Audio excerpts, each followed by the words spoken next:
Hi everyone, welcome back to Teachers Q&A.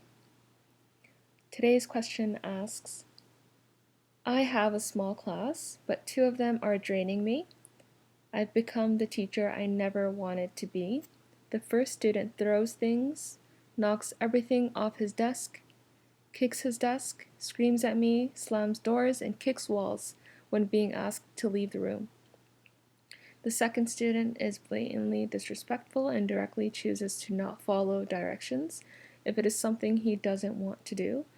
During instruction the other day, he was shouting stuff for 45 minutes. I've sat down with these students, their parents, and the principal. We've created behavior plans. We've laid out consequences, positive and negative. It's just exhausting. Okay. So it's fairly common for teachers to have one or two students in the classroom who are disruptive, but sometimes we might come across students who are a little more disruptive than we'd expect, and we might see behaviors like kicking and screaming and what this teacher described. In my experience, when a student is a little bit more disrespectful than what you would expect in a class, the usual talking, making jokes, if it's something that, involves kicking and screaming and, other very disrespectful behaviors, there's often an underlying issue. And sometimes that underlying issue is related to something going on at home, or it could be something going on in that child's personal life, some stressor that they're dealing with. And children generally, when they have that going on, the attention is welcome. So whether it's positive or negative attention. So when a teacher is yelling or, trying to get the negative behavior to stop, sometimes it's very welcome and it's not conducive to getting the behavior to stop. And getting the parents and the principal together might not resolve that problem because, again, it's negative attention. What I found to be useful and more effective is removing the audience. So whether it's fellow students, the principal, other teachers, you don't want to make a big fuss out of it. What you want to do is you want to hone in on the students individually. And I can't stress that enough. It needs to be individual. And you need to set up a time for the student where you can connect with them without anyone else watching or giving their opinion or who's there to kind of judge how the interaction goes. You might find that if you do this in public, that the student will just act out like they usually do. What you need to do is you need to create a safe space where you can have one-on-one time with that student and ask them, this is what you are noticing in the class, and why do they feel the need to kick or scream, and why can't is there some way that is there something that they would like is there something that they need to feel more comfortable in the classroom? What can you do as their teacher to make them feel more comfortable in the classroom? What is the reason behind, the disruptive behavior? Whether it's them talking while you're talking, or them kicking, or whatever it is that the disruptive behavior is, you're going to mention the behavior. You're going to state that it's disruptive, that you expect more from the student, and like I said in another video, you want to highlight the student's positive behaviors, and you want to hold it against the behaviors that you're seeing in your class that are disruptive.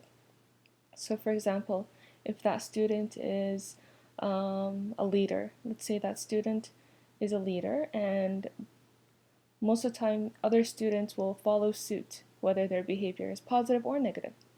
You want to mention that. You want to mention that to the student, and you want to say, I've noticed that you have a strong personality, and you have leadership qualities, and this is something very commendable. And as your teacher, I want you to use these qualities in a positive way. You want to mention that they have a certain influence over other students, and that they have great leadership skills. And you want to encourage positive use of that. So when you're holding up a mirror to a student and showing them their positive qualities, they want their teacher to see more of those qualities. And this is your greatest tool in stopping negative behaviors and increasing the positive behaviors in your classroom. So step one is you're going to remove the audience.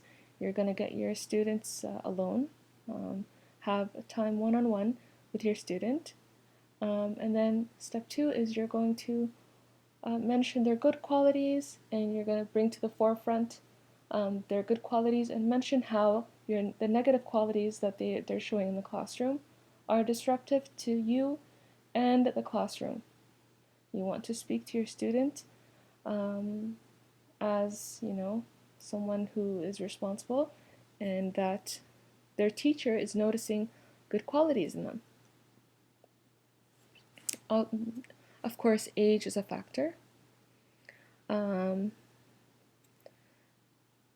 For all age groups, it's best to do this alone, because kids will feel the need to continue behaving badly if you're reprimanding them in front of their friends. You want to do this separately. But there are different needs for different age groups. Between 6 to 12 years old, you might put an emphasis on, things in the class that they can do. For example, of course, step one will be the same. You're going to remove the audience and get them alone. But step two will be a little different. And you're going to say, you're so good at math, you're so good at this. You're going to put the emphasis on what they're good at. Because at this age, if you look at Erik Erikson's psychological stages, I've made a video on this, and I will link it in the description.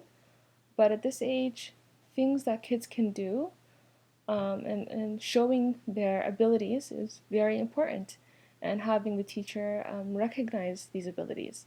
So you want to mention, look, you're good at math, you're good at English, you're good at whatever the subject might be, or if it's a sport, or if it's a certain talent that they have.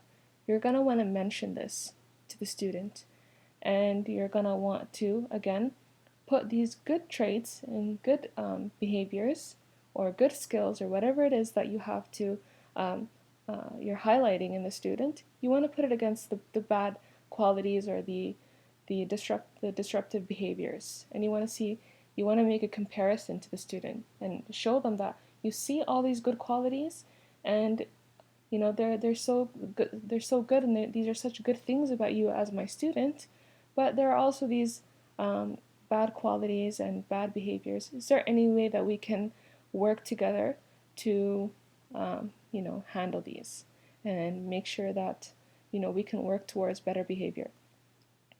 So once you've done this, and you've had this private conversation with your student, they're going to feel like you've had a one-on-one with them, and when they go back to the classroom, it's almost as if you've had a little pact. And it's going to be like a little awkward. They're going to know if they, if this disruptive behavior happens again. They're going to know that you had the talk with them, and they are, displaying the behavior again. At this point, you've done the work. It's just a follow-up that you're going to conduct, and it's really easy. You're going to, mention to your student again, and you're going to be like, remember our little talk, or you're going to bring them out. Of course, this is also done privately. You never do it in public in front of in front of their friends. And you're gonna say, remember we had that little talk, and you're gonna again point out the positives that you saw in the day.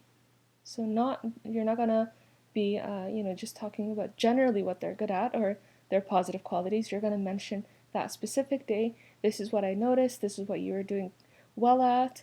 But I just noticed this little, slip hop in that behavior again. So just, you did a great job, and you want to highlight the positives, and you want to help that student help you to make sure that the negative behaviors are not happening in the class again. So that's the answer to that question.